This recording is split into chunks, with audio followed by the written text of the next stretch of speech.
Monsters! Squad up! Boy, monsters of the gridiron, and we're coming for you. Squad up! Squad up! Squad up! Squad up! Squad up! Yeah, boy, monsters of the gridiron, and we're coming for you. Squad up! Squad up! Squad up! Squad up! Squad up! Yeah.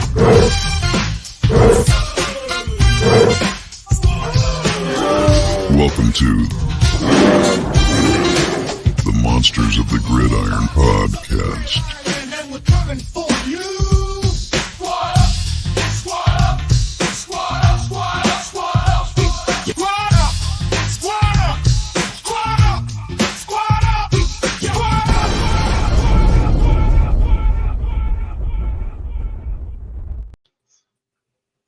What's going on? What's going on, everybody? Another episode of the Monsters of the Gridiron in the building. We got Sam Mo, Walt T. Spain. Come on. Holler at everybody in the chat and let's get this thing jumped out. Because guess what? 24 hours it is game time, baby. Let's go. Yes, sir. You gotta believe it. Man, I'm so happy it's here, right, man? We've been in the dog days of summer. It's finally here, baby. We get Man, to listen, see I had to dust my cleats off. I might go out there and play since none of the starters ain't playing. I feel you, Terry. I feel you. What's up, Walt? What's going on, guys? How you been? I feel like this has been a long time coming. I know, right? And it's been an extremely long offseason for Bears fans and eventful. I'll say that. Extremely eventful offseason, and they might as well kick this thing off right now, man. Shout out to everybody in the chat. Thanks for rocking with us. We see everybody jumping in. Plank, Ant Moss. I see Eric Harper. What's up, Gent Squeegee? J2K, what's up, my guy? Relentless Mikey in the dark. Dark 2 Light. I see you. In the huddle, Chicago. Shout out to everybody out there in the chat, man. We just gonna kick this thing off right, man, with the biggest event of the day. I would say it's DJ Moore locked up 6 years right now, man. How y'all feeling about that? Man, look. Hey, Poe's cooking, baby. 4 years. I think $110. He got him well under the going rate of 150 right now. If people like Poe's, when it comes to this balance sheet and building this long-term sustainable core, now we got DJ for 6 locked in, guys. Rome for 5. Caleb for 5. Tremaine Edmonds. The core is locked in. So at the end of the day, you know, the more and more I see it, and the more we got this freed up cap where we can continue to build on top of what we currently have. I think this year, if everybody remains healthy, we're going to be in for a treat, ladies and gentlemen. I'm really like what Pose is cooking right now. And think about it. With that deal he just did with DJ, that frees up if you want to bring in Keenan Allen for a longer period of time. Because I do see a 2 to 3 year extension coming for Ken. If we can get it done now, I'm going to tell y'all right now, anticipate another big deal coming, preferably probably on that defensive line. Yes, sir. Yes, sir. I agree with you on that one there, man. Did it catch anyone else completely by surprise? Because I was not expecting that last night. Not at all. I was waiting. I honestly, I thought it would have been Keenan, but I said, you know what? The timeline is perfect. So that timeline is in alignment with Caleb, and by the time DJ is up for another contract, well, more than likely he's probably going to retire. That'll open up for another young stud to come in. Maybe somebody we picked this year to be groomed coming out of the 2025 wide receiver class. But at the end of the day, this allows us to allow Caleb to have his core wide receivers. He got Rome for 5. Now he got DJ for 6. These 2 plus 4. And again, I see Keenan inking a nice deal. And guess what? Also, I'm thoroughly impressed with what I'm seeing with Tyler Scott and Velus Jones. So even if we keep that core together, similar to what we saw with Green Bay with Melton and Dobbs and Watson and the other kid, they got that core right there locked in, hey, it's about to be lights out, ladies and gentlemen. Yeah, and shout out to Ryan Post, because there's a lot of teams that I won't call on here that are struggling to get their wide receivers signed. Some of them, they're at camp, but they're not participating in all these different things. At no point did we see DJ Moore do that, and for us to get him for the price that we did was an absolute steal. But that just goes to show you his character, because he probably could have demanded more, but he see the bigger picture. And to be honest with you, that's a pretty fine payday right there. You know what I mean? Mm-hmm. And you talked about the 2025 receivers that are coming in the next draft. Keep in mind, we still get that pick from Carolina. We get a second round draft pick, and it's like going to be a high pick too if everything goes according to plan. So Bowles is still cooking even long term. So shout out to him. He's doing wonderful, and I think this is the most time. Correct me if I'm wrong. This is the most money we've ever given to a wide receiver in Bears history, right? Absolutely. I'm pretty sure, yeah. By far. And the thing is, like, people are mad about the top 100, all that stuff political. Like, it doesn't bother me that JJ or DJ Moore is not in the top 100, because the consistency, especially with DJ Moore, with 8 to 10 different quarterbacks, and for him to be steady Eddie, not complain, do his job, go in, no issues, no problems, no off the field problems, has been stellar in the locker room. Like, to me, it's well deserved. And getting to meet him at the Bear Care Gala, I'm talking about a great guy. He's a man for the fans. He's a man for the people. Like, at the end of the day, he's a great person that loves to play ball. Like I told him, I said, boy, I didn't even know your name was Denniston Jr. But I told him I was upset with him because we had the Detroit Lions game, and you give a football to the Lions fan that was heckling you the whole. That was the only issue I had with DJ, because I was sitting right next to the guy, and you give it to the guy that's up there calling your name the whole time. but we was just playing, and when I tell you, he's a big kid, a great leader for this young team. I think that, again, we hit the Powerball with that contract with DJ, because we got a quality person, we got a quality player, but we also got someone with a great pedigree that's going to be good for that wide receiver room. And he's not a diva. Like, some people want to be that number one option, command the ball. He welcomes other top-tier talents in that room because he knows it makes him better. Mm-hmm. Yeah, you guys have said it all, man. Like you say, he's a quality person, quality player, man. He's deserving of the contract, and not only is he deserving, he went out there and he earned that contract, man. He's been available for us, man. He's been a leader on this team. Maybe not as vocal as I would like for him to be, because, you know, he is a guy that the younger players need to follow, man, because he does everything right. I'm happy for him.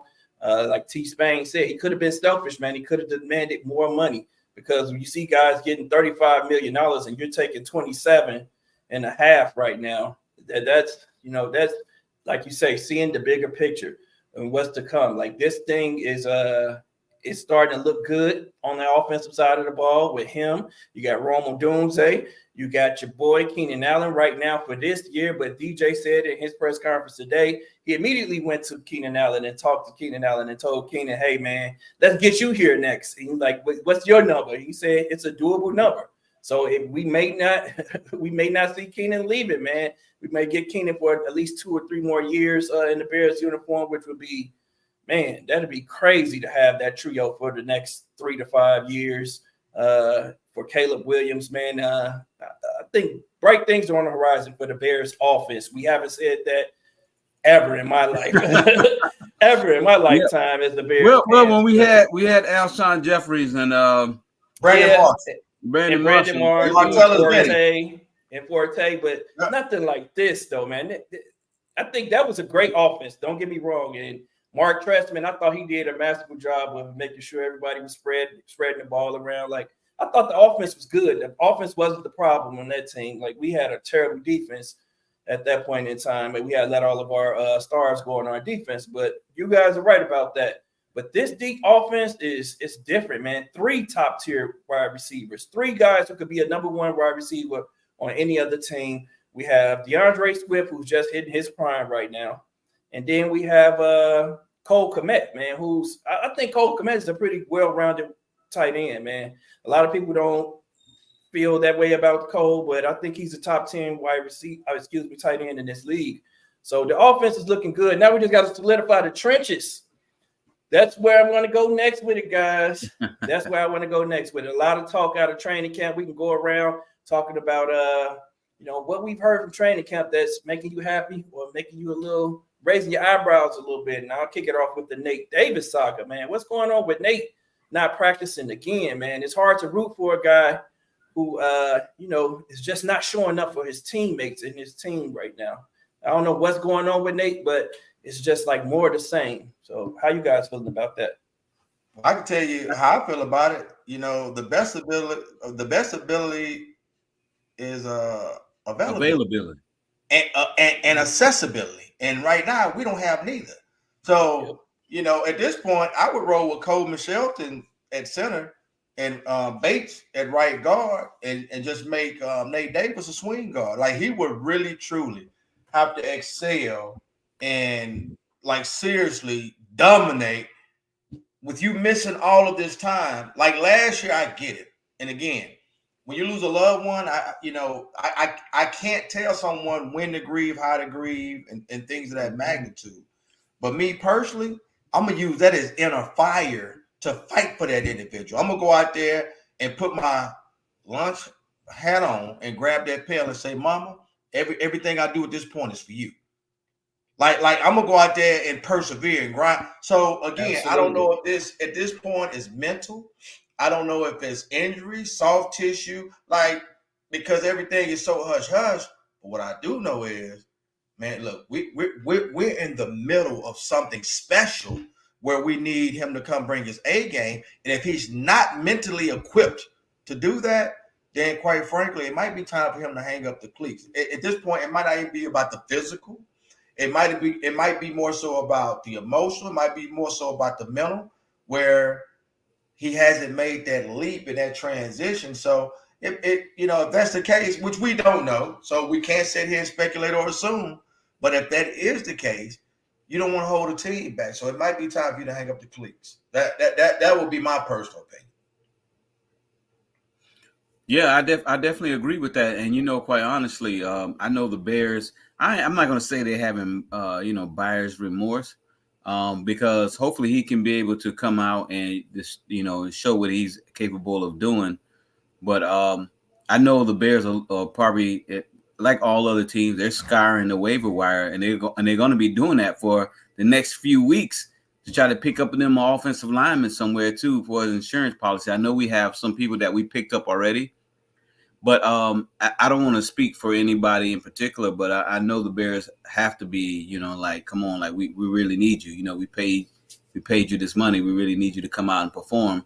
And so, but you were right though, Will. If he's not mentally there, then he might want to look at other options. But we'll see what he brings to the table. He should play some this preseason, hopefully. And if he doesn't, then it's going to be very interesting. What you think about that, Walt? Yeah, no. I was going to say that reports out of camp right now are a strain. They didn't say where, but it seems more physical than mental. So, we had that issue last year with his mom dying and all that. So I'll give him a pass. But, he was at OTAs. He did show up for the Volunteers. He didn't practice, but he was in-house. That's a bit of a, a misconception that most people think. He just didn't show up. He was there, and he still is there on the field today. He's just not practicing, unfortunately. So he's going to have to get cleared by his trainers first before that can happen. Injuries are, kind of a sick business. We don't know when they're going to happen, and when they do, they suck. So we just got to deal with it. But, I do want to bring up another point with Nate Davis. I mean, I kind of understand we didn't draft him. We brought him in with big money, so people have high expectations. But, and this is not a knock on the player, we're not talking about Kyler Gordon either. The man only started 7 games last year and missed time. Still is missing time in practice. Mm-hmm. But you don't see that same level of, I think hate is a strong word, but distrust in him as well. So it's an interesting case study between the two players that you can see, because Kyler Gordon got dressed, but he's not on the field. They're both kind of off on the sideline doing their thing. And like I said, it's not a knock on either player. I think both players are great, but let's have some consistency. in terms of our if we're going to rag on someone or not. You're right. You're right about that, Walt. That's a great point you make. But I think that as a Bears fan, or as just a football fan, I recognize that there are two type of players in the league, man. You got the players who really loves the game, who lives, sleeps, and eats football. You know, that you can see the enthusiasm in them on the field, and they bring it. When they're on the field, they bring it. Like their bodies might not physically be able to handle it, but they bring it whenever they're on the field. They're going out 100%, and those players sometimes get injured. And they deal with a lot of injuries. That's your Mike Browns. That's our Kyler Gordon right now. Yeah. Who just can't seem to stay healthy right now. And then we have Nate Davis, man, who we haven't seen that from as Bears fans. You know, he came here. He had the issue last year with not practicing and with his family. Then he experienced that throughout the season. And now, this season, we don't know what the issue is. What if it's a minor injury, major injury. But for whatever reason, he's not practicing again. And us Bears fans, he's just looking like one of those guys who likes what the game can do for him. And, accepted the contract, got paid. And now it's just like, I really don't love the game enough to put my all into it to make sure in the offseason that I'm prepared to be ready in the season, preseason, and in the season. Like training camp for guys like that, it doesn't mean a lot to them, but training camp is important because it's going to help you get through the grind of the season. And that's what it just looks like from the outside looking in. You're right about that, Waldo, that there is like a polar opposite for the two players. And, man, it's crazy. But I hope that Nate gets his together ASAP because, man, I don't want to have to make him a swing guard because he can't play swing guard. He's already told us he can only play the right side, which is why we have to push Tevin to the left. And now, that center competition is suffering because Ryan Bates isn't getting the opportunity to get the reps at center right now. Coleman Shelton obviously can't play guard either because if he could, then they would be also interchanging. We're not seeing that either. So it's really putting us in a bad situation right now. So I don't know what Ryan Poles is going to do about the offensive line, but it's looking shaky. Anything else you guys heard from training camp that you guys want to talk about? Well, I will say this, though. When we talk about the offensive line, I know we're not having any of our starters play, but I want to see who's going to take that next step tomorrow in the Hall of Fame game when the lights are on and everybody's going to be watching because everybody's going to be watching because it's football. You know what I mean? It's first game. So I'm anxious to see who's going to be that either undrafted free agent or a free agent that we picked in a later round or what have you, who's going to really supplant their, and solidify their, their position on the offensive line tomorrow.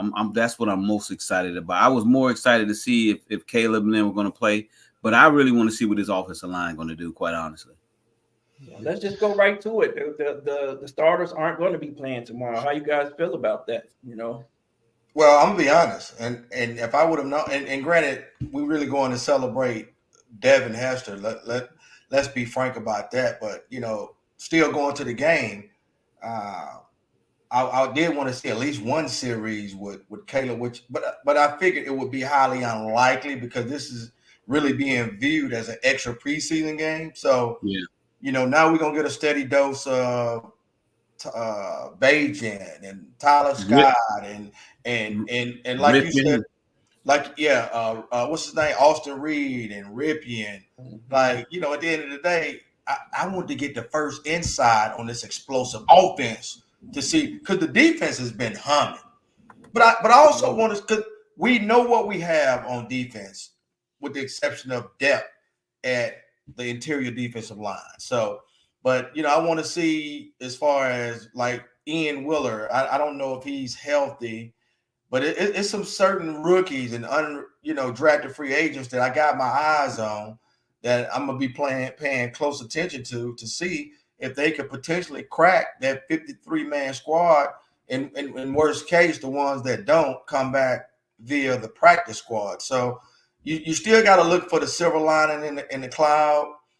Because we all have been yearning for this, and now that it's here, you still want to take away because those are depth pieces that we'll be looking at tomorrow night. So, it's going to be fun. One, all of us reuniting and being on site, and look, just seeing the potential new Bears that might be a part of our organization for the 2024-2025 season. So, Will, do you think Ryan Bates starts at center tomorrow? Or that's Mikey's asking. Is Doug Kramer healthy? He is, yes. Yep. You know, I don't foresee Bates or Coleman playing tomorrow. I don't. I agree. I think we might see Tyree Carter. You know, we might see a bunch of these bubble camp guys. We're definitely going to see a lot of Larry Bourne because, you know, the word I'm hearing out of camp is, you know, it's kind of like instead of like that. So, you know, at this point, it's about looking at who's really on that bubble.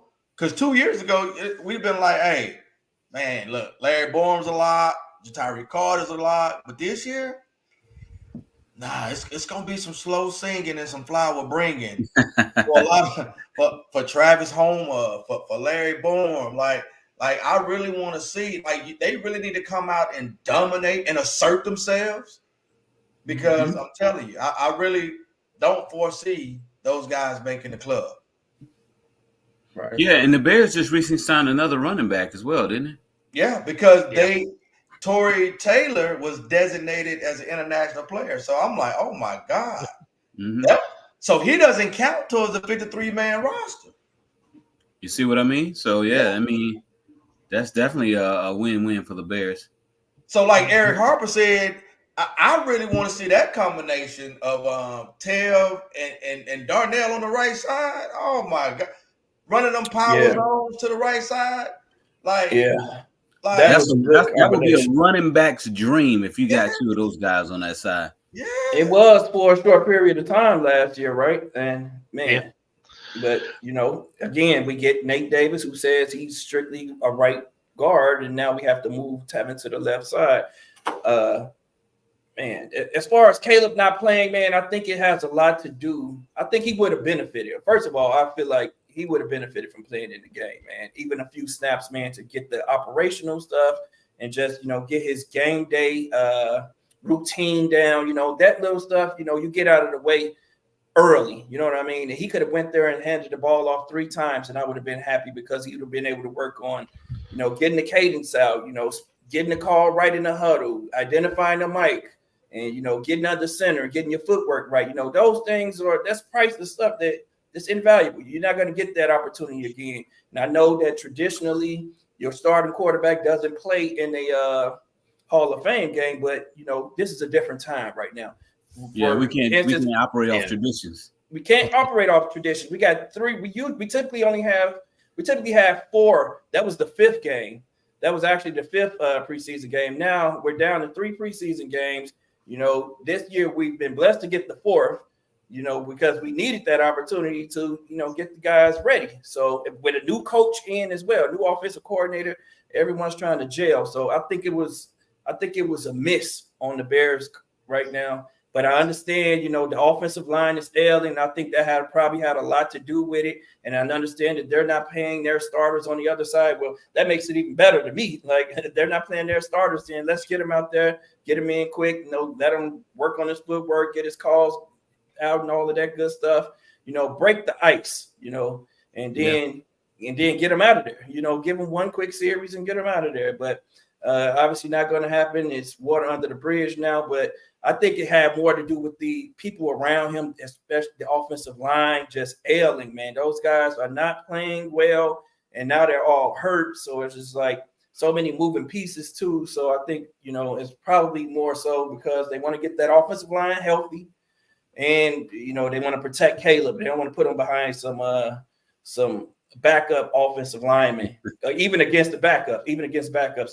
That's probably it's probably the right call if you think about it that way. But man, it's just like Will said, for all the fans who were going to the game, man, I feel bad for you guys that you're not going to get to see Caleb take his first snap. But hey, man, it's so unpredictable now in the NFL, you know, but who plays when. I just hope that, you know, the Bears aren't following the model they followed last year where our starters didn't play in the preseason, because we saw what that led to in that first game. So let's not follow that model again, Flukes. Like, that was crazy. And like you were saying, I mean, you pretty much hit the nail on the head for me, Samo. You know, this is a huge mistake on the part of the Bears. You could have had Caleb come in for 7 dropbacks total. That's Yep. it. And maybe he hands off 4 of them, like you said, and does a couple of screen passes, and that's it. But he's learning. Yep. The thing is, we have a rookie quarterback, yes, so you kind of want to protect him, but at the same time, you don't. You only have so many preseason games. You lost one. We have the luxury of gaining an extra one this year that we're not going to have. So now you're just going to throw that opportunity away. I mean, the NFL gave us a gift. Gave us a gift. I don't know who Flus is talking to in terms of who they're going to pick to go and not go. I don't know. I mean, like you said, it's water on the bridge now. There's nothing we can do about it. But, I would have liked to see him play. I think the fans in the NFL would have liked to see him play. Yep. So sometimes you just got to bite the bullet. I mean, what do you have to lose? Somebody gets hurt. Somebody could walk out of their hotel, slip on a gummy bear, and then break their leg.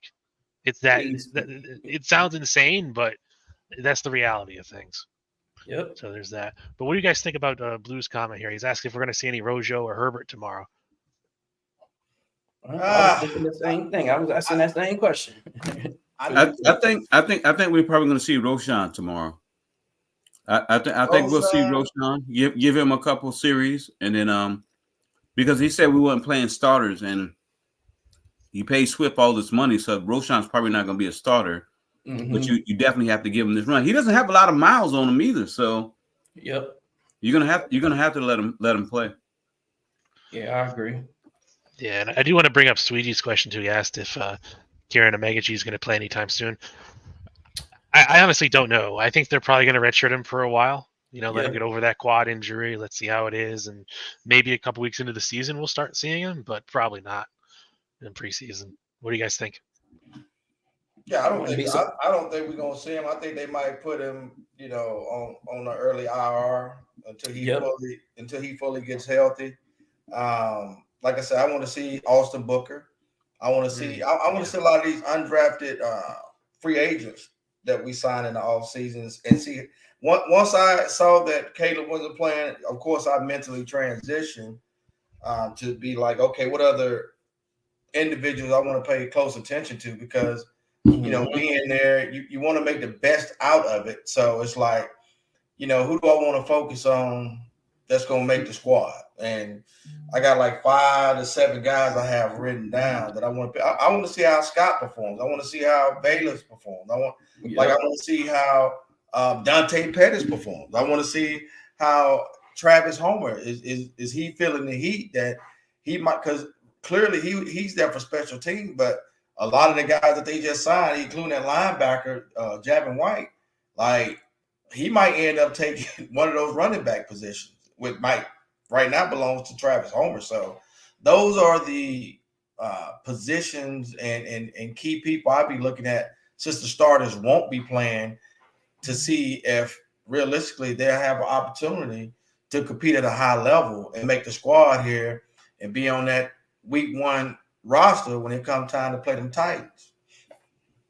Yeah, because a lot of these players, they're not just auditioning for the Bears either, too, right? So they're gonna try to put their best foot forward, and quite honestly, I think you mentioned Travis Homer. He's definitely going to be one of the ones that's being spotlighted, because he can see the writing on the wall, But one of the things that he had in his favor last year, but it didn't really work out in his favor.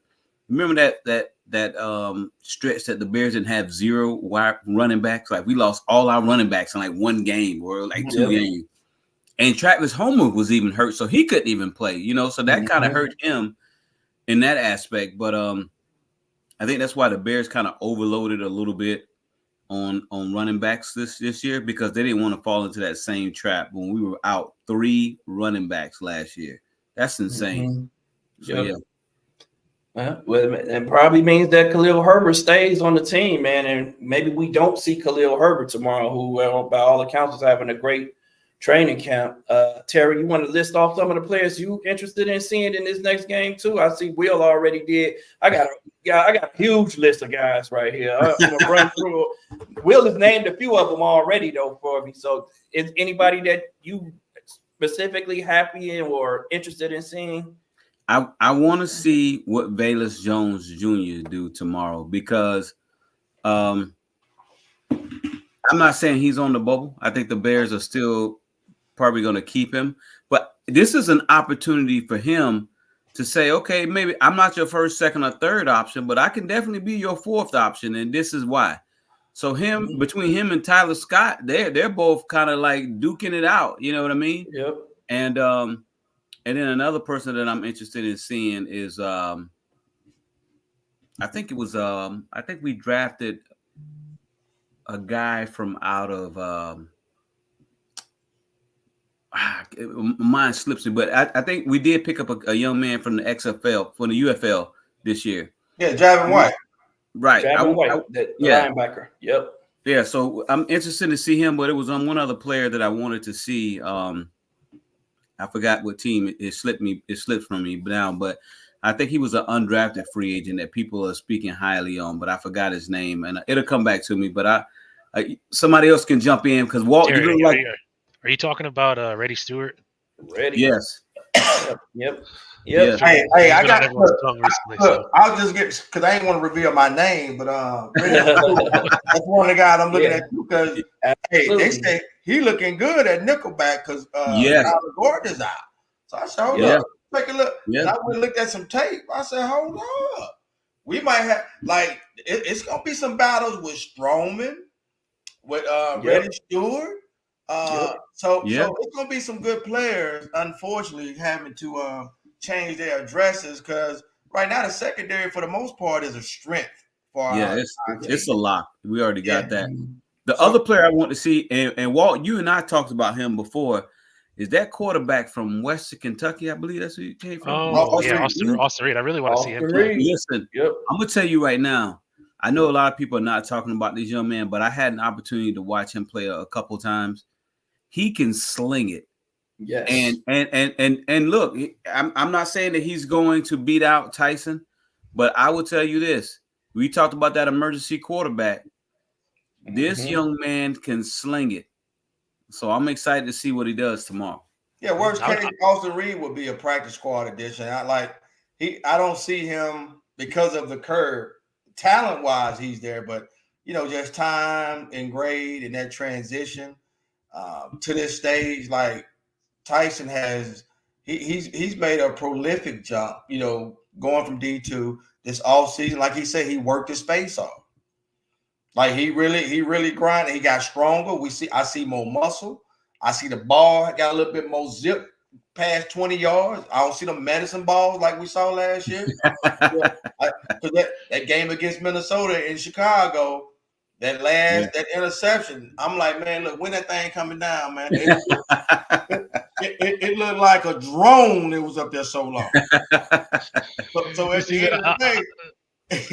the end of the day, I'm like, I'm liking what I see now because it was an adjustment when you look at what he had to transit. So it's going to be the same for Austin Reed because Austin Reed threw it around the field, but again, when you get to this level, and then in Chicago with the weather, which between now and I say November, we shouldn't have no issues with that wind that hawk off Lake Michigan. Yeah, I think because see everybody was saying they're gonna bring in Ryan. I said no, I don't see that. I don't see that because Tyson was given direct order for Ryan Poles where to go train. Like Poles wouldn't have really invested that time and energy with him if they didn't really plan on keeping him. You got to think about something. They kept him last year off of PJ Walker over PJ Walker. Right now, I don't even think does PJ Walker have a job? No. And Tyson Bagent is cheap. You're not paying a lot for him. So I mean, he's a really cheap backup. Yeah, I fully feel Tyson Bagent's going to stay on the roster as QB3. Yeah, we're going to do what Switch says here. Austin Reed hype. That man can sling. I'm with you. I'm with you, Walt. I'm rooting for Austin Reed too. Listen. I talked to Herb Howard yesterday. He said that our guy Tyson Bagent still struggles to hit those deep passes accurately. He can throw the ball out there, but he's missing wide open guys. Man, we can't have that. If teams know that he can't throw the ball deep, man, accurately, then just what happened in that last game against who was it?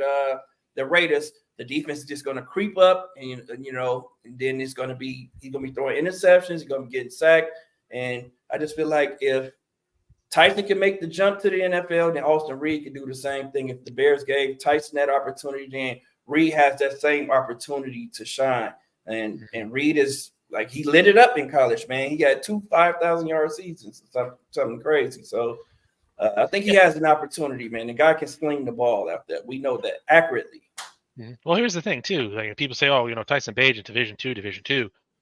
Austin Reed, 2019, Western Florida Argonauts, Division II national champion. Yep. All right, that's something Tyson Bagent didn't even touch. Yep. So then you go into 2022, the man threw 4,700 yards, led the entire college football system across the board. Yeah. So the man can sling. The only difference is he decided to step up in his competition, where Tyson Bagent decided to take the easy road and stay a little, they say it's going to stay close to home, but and we all he still has success know. and still maintain and still has success too. Well, that not only did he step up, but he stepped up and he went in and had immediate success for Western Kentucky. So that says a lot to me about his intelligence, his arm strength, and his ability to play with the big boys. He's going to keep moving up levels. Sam, who else you can ask too? Was it Malachi Corley? Malachi Corley. He made Malachi Corley look like a star to me. I love Malachi Hey, Corley. let's be honest. If you go look at the tape now, a lot of that was Malachi Corley. He was like Debo out there. Don't get me wrong now. Austin Reed can slang it. But got when it you to look him, at though. Malachi Corley, Yeah, he was a man amongst boys out there. he was. He definitely was. I was hoping. I was pulling for him, big dog. Who else you got, though, Walt? Who else you interested in seeing? Man, my number one is Austin Booker. I saw that spin move he did in training camp the other day. Yep. He ended up falling on his face, but there's some power on that kid. Yeah. And I'm always partial to the defensive ends anyways. So, he's number one. I do want to see Austin Reed get some time in. I want to see what Gervin Dexter does, but he more than likely won't play if they're not playing the starters. But we'll still get to see some Zach Pickens, and I'm hoping that maybe with a little bit of luck, we'll get to see Rome Odunze, since he's not technically a starter. I know I'm dreaming. I said the same exact thing, Walt. I thought that, but I'm like, no, they're not gonna put him out there. They're not gonna do it. I hope they do. It will be interesting in seeing him get a quick pass, get his feet wet a little bit. Hey, you're gonna see Caleb's best friend. What's his name? John Johnson. Yeah, John Johnson or John Jackson. John Jackson. Yeah. You're gonna see him. You're gonna see Freddie Swain. You gonna those will be the players we see tomorrow. Like let's I forgot we signed Freddie Swain. Mm-hmm. So at the end of the day, it's gonna be a game time decision, Terry, of how long you want us to stay. Because I can tell you this: after halftime, I think it'll be time to hit the exit. Because I really believe it's gonna turn into a JV game. And I know, as excited as we are, we still want to see some of the players that we can recognize that realistically we know will be on the roster come whatever the date is when we play the Titans. But, at the end of the day, it's like, look, we all excited. We all pumped up. Hey, this is what we've been waiting for, because I feel like since what, the Senior Bowl, or I would say the Combine.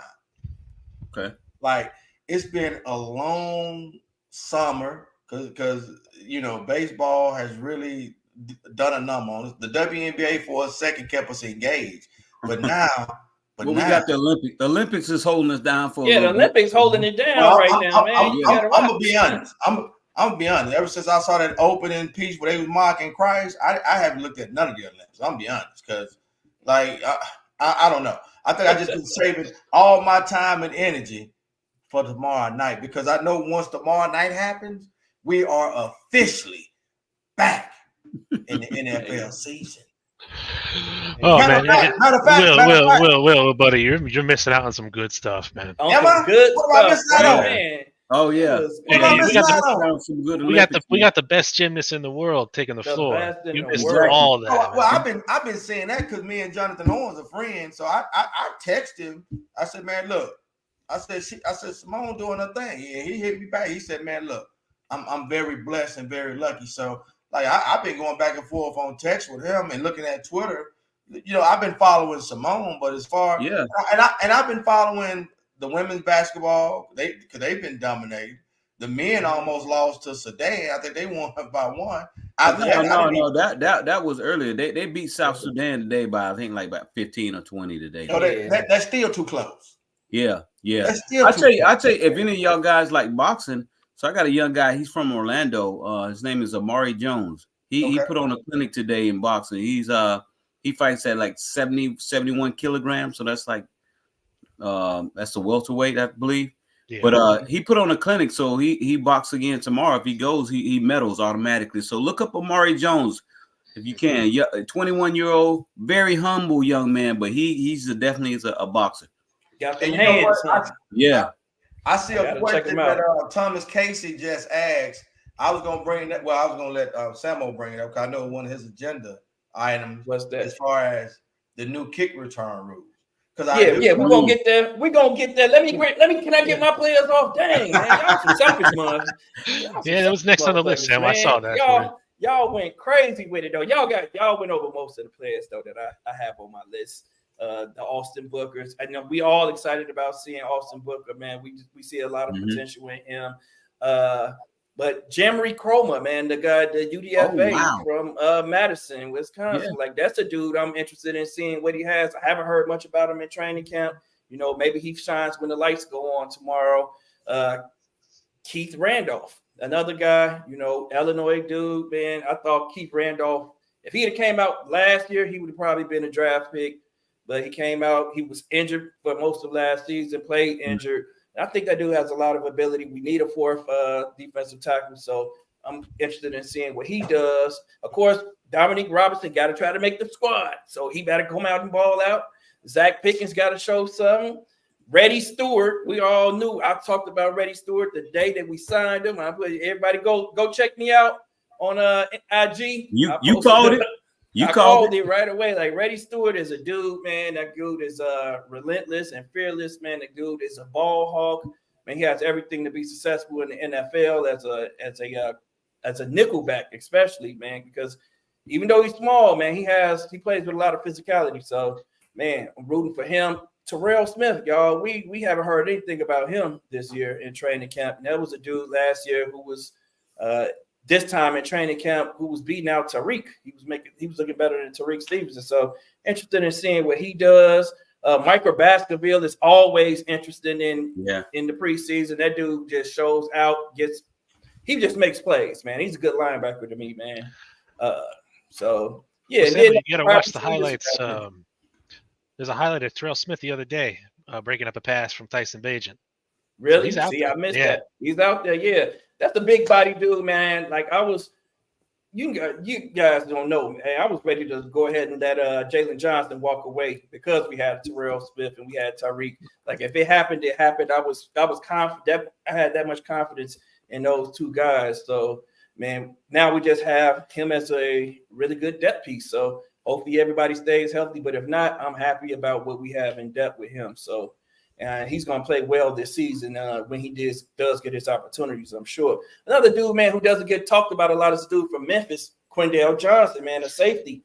I don't hear much about him, but that dude, man, he has a prototypical size to play safety in the NFL. He reminded me a lot of Eddie Jackson when I watched his tape in Memphis, but a more physical Eddie Jackson. The dude, he'll come down and hit. He had the range in the back. He just didn't test well. He got exposed. He's not extremely fast. But I think he's hopefully he's mature. You know, we know he's getting good coaching from Hulk and all those good DB coaches that we have. But interested in seeing Tyson Bagent versus Austin Reed, man. We don't know what's going to happen with that. We don't know what's going to happen. It can go either way to me, man. If Austin Reed wins the job, then, hey, he wins the job. I would just want to see them compete with each other. If Tyson wants the job, I want him to see him fight for it. Show us that you deserve it. I don't want to just hand him the backup position just because, you know, he was here last year and he did win a game or two, a couple games for us last year. And, of course, Valus Jones and Tyler Scott, man, those dudes have to step it up this year. So, and I'm also hearing about this guy, Colin Johnson, 6'6" wide receiver. Herb Howard says he's been impressive in training camp. So, I'm happy to see what he looks like on the fields too. And Bill Murray, of course. Who doesn't want to see Bill Murray, man? What's up with y'all? What's up with y'all? Bill Murray. Coach Luce keeps raving about this Bill Murray dude. So we're going to see what he got tomorrow, man. He better not be getting ran over. I know that. And, hey, Samo, I want to. I know the coach said we're not going to put in our starters in there, but is that including our punter too? That's a good question. That's where I was going. Yeah, get a punter the punter from down under some love, man. Yeah, he should Yeah, we definitely gotta play, see at right? least with the Why punter. I wouldn't mean, he the punter. play? I mean, if he's gonna, I know he's a starter, but geez, you gotta see what he can do. I don't see how we not allow our punter to play in the NFL. And man. Cairo. You know, it's not like he's out there every play. Yeah, and Cairo, of course. Yeah. Mhm. You get those guys because Cairo missed 3 field goals, I heard the other day, 3 51-yarders in a row. So, hey, man, get them out there on the field. Let them make up for that play. We got to let our punter get that feel for NFL speed and just like everyone else, man. So allow it to happen. Yeah. But that's just my list of players, man. You said you guys see I have a big list. I'm not like Will, man. Well, I'm gonna lead the game at halftime. I love this game, man. I love this shit. I'll be there. I'll be there too, Sam. I ain't leaving either. Right. I love this shit too much. Okay. Miss Okay. play. We'll see. But you know what? Only time I'm leaving if it start to rain. Hey, you know what? Right. You might be right because ain't shit to do in Canton. So you're right. Hey, You're right. what else you gonna go do? Absolutely nothing to do in Canton. You're right. Ain't shit to do in Cleveland, and ain't nothing to do in Canton. So you're right about that. Right. I've already done my recon. So you already did. You already checked it out, huh? I've already checked it out. Okay. The next players that we all want to see, who gonna be returning kicks with this new kickoff rule, man. We all interested in seeing Bayless, DeAndre Carter, and Ian Wheeler, and whoever else they toss out there. What are you guys thinking about this new kickoff rule, and what do you guys think? How you think it's gonna play out, man? Because I'm hearing a lot of mixed things about it now. Before everybody was excited about it, now I'm hearing all this mixed talk about it. What do you guys think? I think Bayless is gonna really be special. If everybody blocked, because they put, of course, that's why I think we would carry an additional linebacker, because of course with special team, you're gonna want more agile players that can knife through, block, and also attack. So because if you look at Bayless, he's pretty stocky, especially in the thighs. So, and straight ahead speed, one cut and go.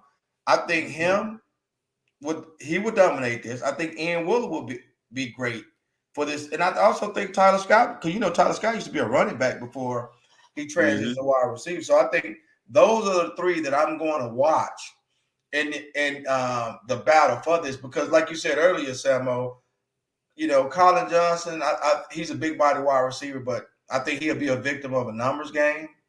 I could be wrong, because we got DeAndre Carter, who was a dynamic kickoff. Then they just signed the ex-running back from Cleveland. That they just brought him in. So yeah. He's pretty good too. Ford, right? Yeah, Ford was pretty good last year. He made some play. I picked him up in fantasy a few times, so I know he was decent. Yeah. Yeah, hey, but check this out. How fitting would it be if we get one of these players in the kickoff return running back, like in honor of Devin Hester? You know what I mean? How fitting would that be for tomorrow? So I think the kickoff rules are definitely it's gonna save some people's careers, quite honestly, and some coaches, special team coaches' jobs.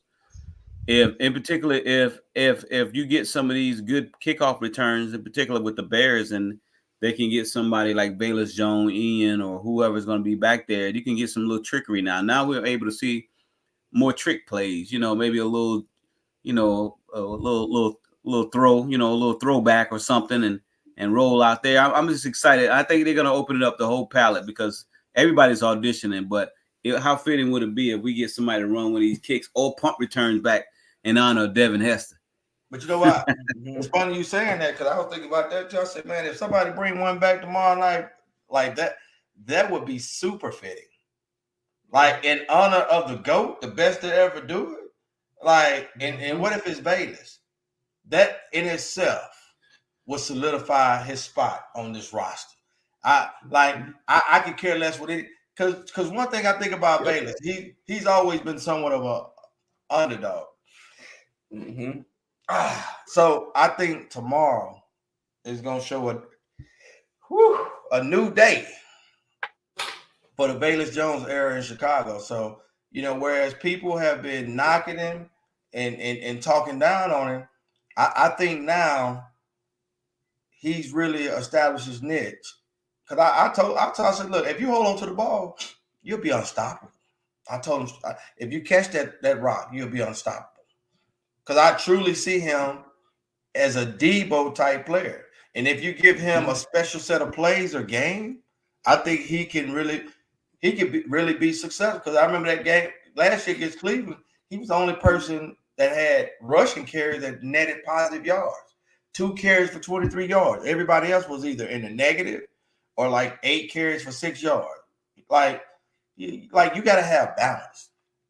And I think he adds that. I think he's a wild card. So I'm really going to be watching him because like I told him, I said, look, you like Tupac, all eyes on me. It's a lot of eyes on you. And there's a lot of people expecting you to fail. You got to prove them wrong. You know how you prove them wrong? By going out there, dominate, staying focused. And don't allow people to prevent you from exceeding and reaching your expectations. So he's like, look, he said, tune in, get your popcorn. All right, bet. Tomorrow night starts. I'm coming with the over red Baka, baby. Let's go. Yeah, make it happen because, like J2K said, the football gods gifted Bayless Jones with this new kickoff rule change. So, I mean, it's designed for him to be successful. And, you know, if he returns a kick for a touchdown tomorrow, he's going in. He's made the team. He don't have to do anything else for the rest of training camp. If he returns a kick for a touchdown tomorrow, it's over. You say sold, huh? He's sold. I'm telling That's you. all he got to do. Hit it once. That's all he has to do. When he gets there, like, I don't want to play no more. Hey, Coach Hightower, pull me, baby. Pull me, enough. Coach Hightower. Come get me. That's enough, man. They're going to be like, hey, come sit down, brother. Come sit down.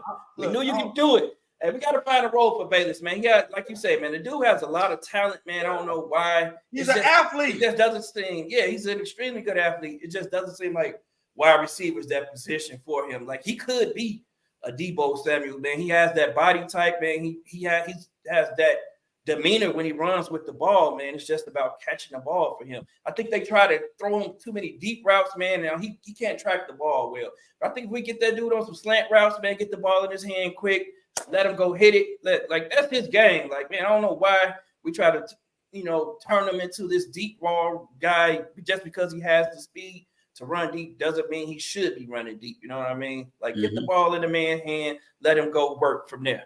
Like, let's do that. Do what he's good at, and not worry about ask him to do what we know he can't do, which is track the ball on deep passes. Like, he gets turned around and all that shit. We understand that, man. But the man with the ball in his hands, he gonna get you 20.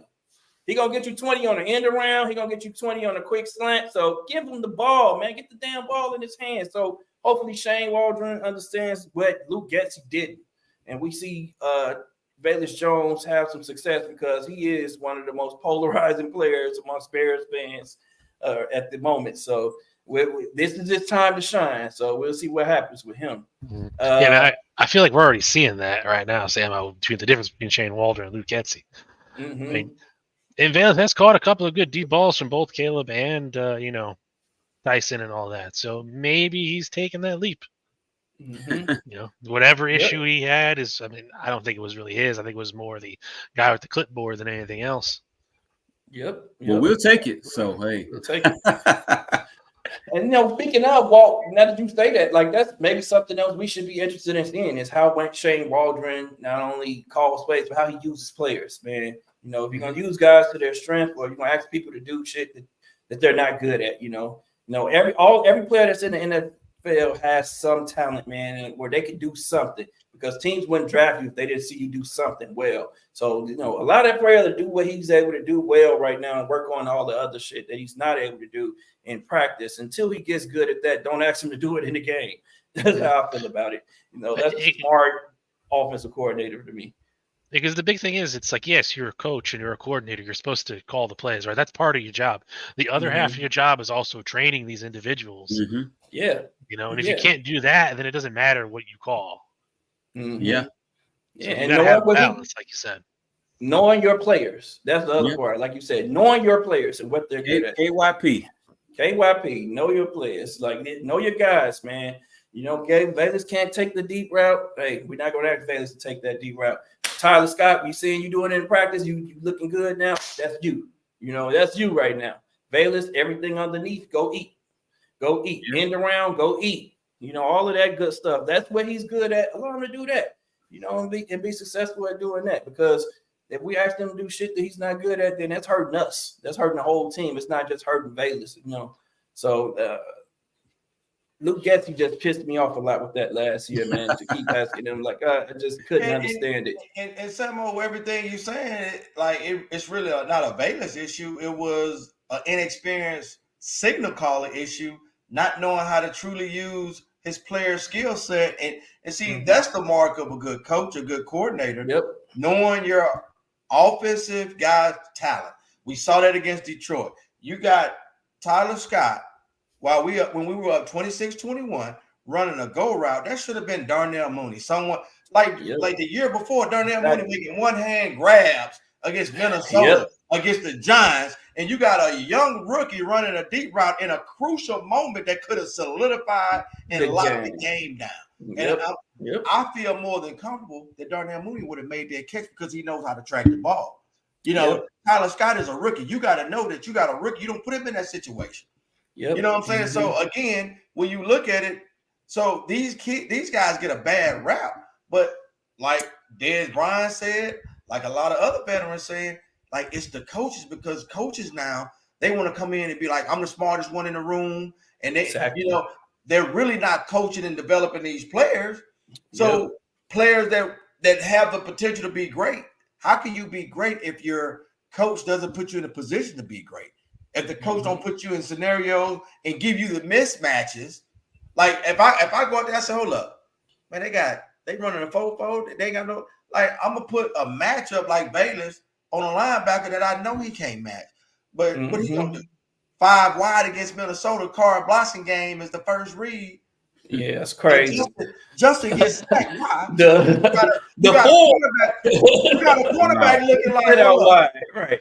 Yeah, a cornerback saying Corey Blossom game is a fullback. He ain't gonna outrun me, so I can sit on this route. That's just don't remind me of those plays, man. Let's move on to the next thing. That was just crazy. But you're right, though. Let's build our players' confidence, man. That's the other thing, Will, like you're talking about. It's about building players' confidence, man.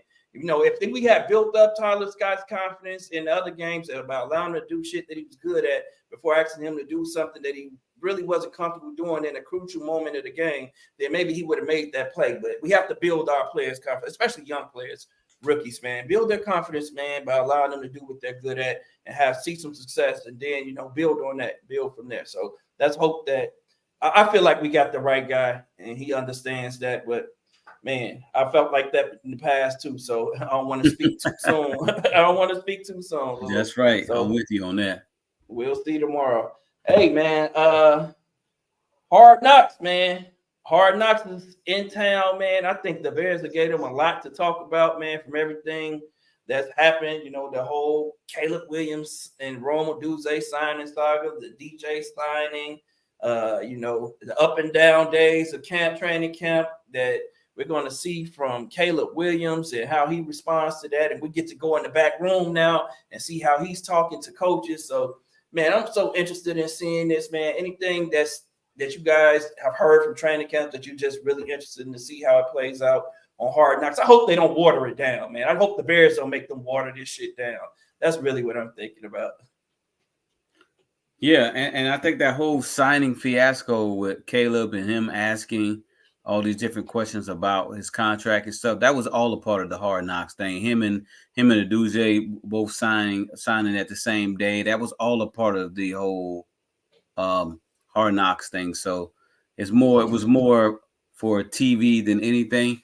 We knew these guys were going to get signed. You know, I didn't have any doubt in my mind that the Bears wasn't going to sign these two guys. So, but I don't know. Yeah, I think the Bears, they're not gonna give everybody the sauce. You know what I mean? So I think they're gonna, you know, just give you just enough to keep you watching. Yeah, you got to turn it for next week, right? Yeah. Yeah. We get a treat next week, man. It's just the gift that keeps giving this off season for our Chicago Bears, man. We get this Hall of Fame game, then we get Hard Knocks a few days later, man. We get to talk about that over the weekend. We get Hard Knocks for the next few weeks. What do they have? 4 episodes or 5? Are they doing 4 or 5 episodes? I I don't think know. it's 5. I But think it's don't quote 5. me on that. Woo! Hey man, that's a lot of good content, a lot of good insight into what we have on our team. Man, I'm just excited about all of it, man. We get to see the behind the scenes from this game as well. You get to see some of the sideline talk, some of those sideline conversations. They usually follow a player, and see his struggles or through his success. As hopefully, we're seeing a lot more success from a player, but they usually follow a young player who's on the bubble. So I'm wondering who that's going to be. I'm pretty sure they're looking at Reddy Stewart probably because of his success. Of course. Maybe they'll follow him. Of course. Maybe he'll be the guy that they follow. But When does man, it it's kick just going off? to be really good. Next Tuesday. That's what I Next thought. Tuesday is the first episode. So yeah, just really excited to see that, man. Okay. What you got about that? You got anything to say about the Hard Knocks, Will? Hey, like I said, I think it's going to be great to give all the fans all around the world, not just the country, an insight, from 1920 how this drive. So I think that, it's the hype is going to be built up around the Caleb draft and signing, Rome draft and signing, and just showing all the enthusiasm in the early dog days of whether it was mini camp or they just started last week, right? Like the last week. So capturing all of that and giving people behind the scenes, because this is the first time that's ever been done. Like to just open up and let everybody see the entire process and see the players and get insight on Hallis Hall. Like it's gonna be a treat for all the fans around the country. So, like you said, I can't wait.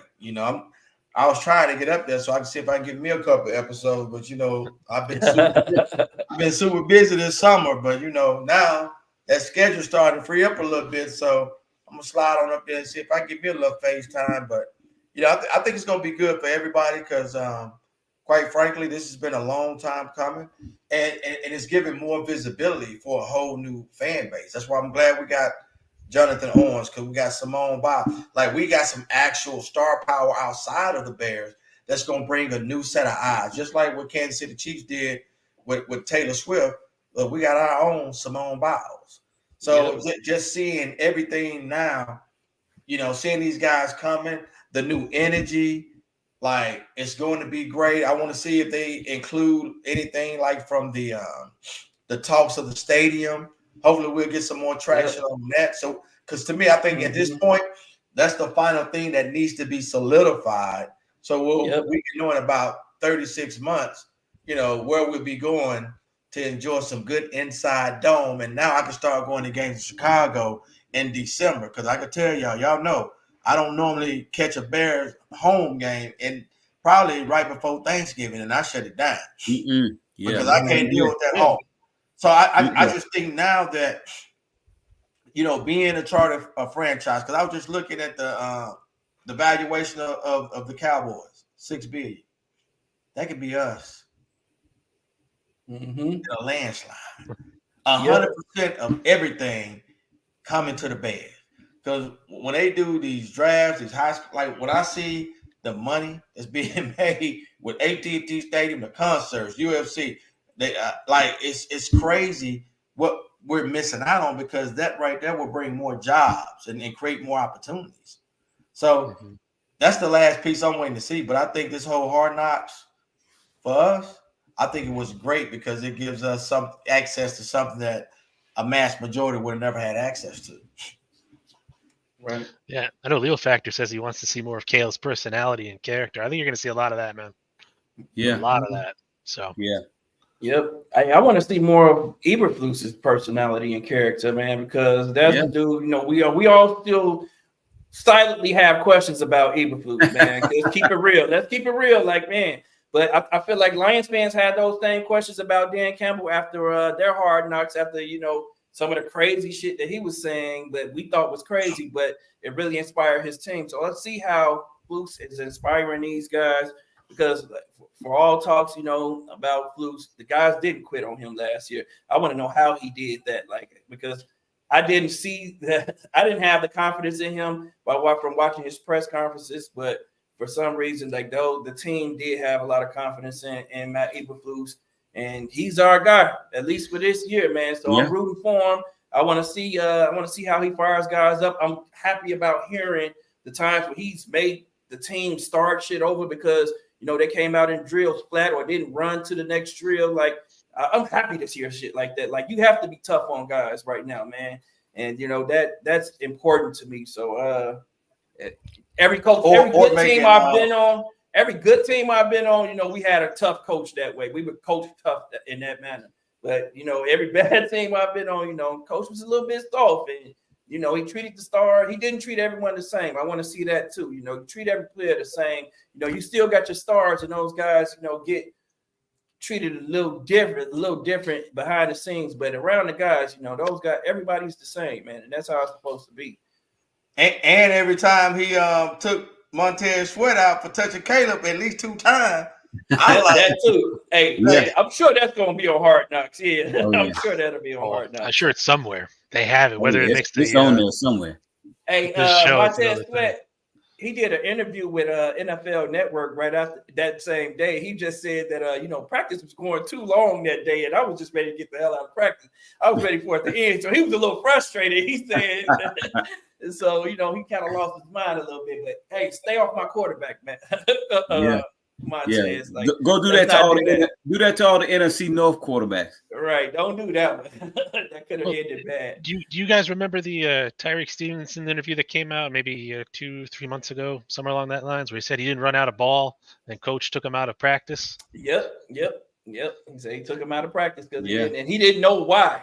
And he said he had to tell him later. He was like, damn, I don't know what's going on. Like, why am I not playing? He was like, oh, because you ain't been running to the ball. Well, you ain't been running to the ball. I was like, hey, we told you in prep, we told you on film, like, and you still didn't do it the next day. He was like, oh, all right. So, that'll be interesting to see, man, is the coaching, not only from Eberflus, just everyone and the coaches' personalities. I think one of the coaches out there doing the dog catcher, one of the Qs out there going crazy. So, man, it seems like this team just has a lot of personality, man. I'm glad to see it because we can move out of this nostalgia and now, we can appeal to some of the younger fan base because, young Chicago kids, they ain't interested in the Bears because we've just been a losing organization and, we try to appeal to, the older fans. Now, I think with Hard Knocks, gives us the ability to try to appeal to some of these younger fans base and, like Will said, man, to build on the brand so we can become that $6 billion brand. I want to see the Bears stay in Chicago, but I fully understand everything Will talking about, man. And money talks, bullshit walks. That's just how it goes. So if the city of Chicago can't assist the Bears in building a stadium here, then the Bears will go rack up somewhere else. And whatever happens, I'm gonna be a Bears fan either way. It's going down for me.